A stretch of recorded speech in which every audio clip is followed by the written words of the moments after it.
বিশেষ করে গণতান্ত্রিক রাষ্ট্র প্রতিষ্ঠায় 4টি মূলনীতি আছে। 4টি মূলনীতি, সবাই মনোযোগ দিয়ে শুনুন। আর এই 4টি মূলনীতি হচ্ছে শিরিক আকীদা। 1 নম্বর মূলনীতি হচ্ছে আইন প্রণয়ন, 2 নম্বর মূলনীতি হচ্ছে সিদ্ধান্তের ভিত্তি, 3 নম্বর মূলনীতি হচ্ছে ক্ষমতার উৎস, 4 নম্বর মূলনীতি হচ্ছে লক্ষ্য বা উদ্দেশ্য। আসুন জেনে নিন গণতন্ত্র কি বলে আর ইসলাম কি বলে। আইন প্রণয়ন, গণতন্ত্র এই আইন প্রণয়ন কি করে? মানুষের বানানো আইন প্রতিষ্ঠিত করে।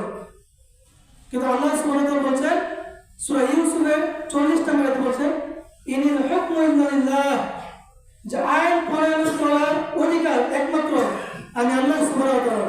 এই পৃথিবীর কাউকে আমি আইন প্রণেতা বানাইনি, আমি বিধান দিয়েছি কোরআন, এই কোরআনের বিধান অনুযায়ী আইন প্রতিষ্ঠিত করতে হবে। তাহলে এটা শিরিক আকীদা, এটা মানে বিশ্বাস করা যাবে না, মানা যাবে না। সংক্ষিপ্তভাবে বলছি। 2 নম্বর হচ্ছে কি সিদ্ধান্তের ভিত্তি। সিদ্ধান্তের ভিত্তি, যে কোনো কাজ করার ক্ষেত্রে সিদ্ধান্তের ভিত্তি জনগণ সরকার কি বলে থাকে? সংখ্যাগরিষ্ঠতার মত।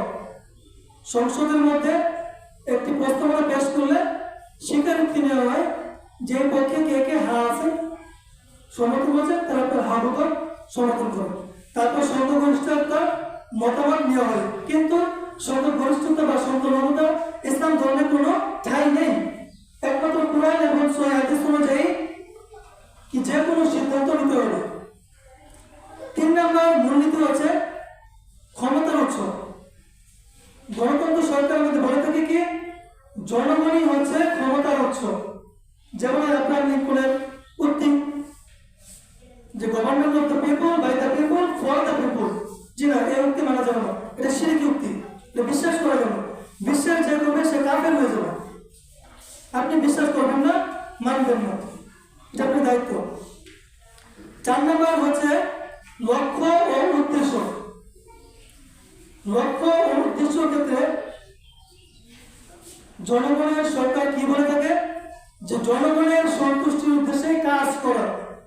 কিন্তু আল্লাহ সুবহানাহু ওয়া তাআলা সূরা তালাকের 2 নম্বর আয়াতে বলেছেন ওয়া আতিউশ শাহাদাতা লিল্লাহ, তোমরা একমাত্র আল্লাহর সন্তুষ্টির জন্যই কাজ করো।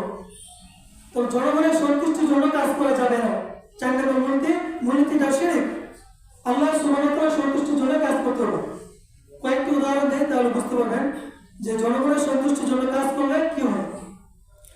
তো ক্রিকেট, ফুটবল খেলা এগুলি কি হারাম, সকলে জানেন। এখন সরকার প্রধান সে যেই হোক সে ক্রিকেট খেলা, ফুটবল খেলা সে বন্ধ করতে পারবে না। কেন পারবে না? জনগণের সন্তুষ্টি করতে পারবে না। এই সিনেমা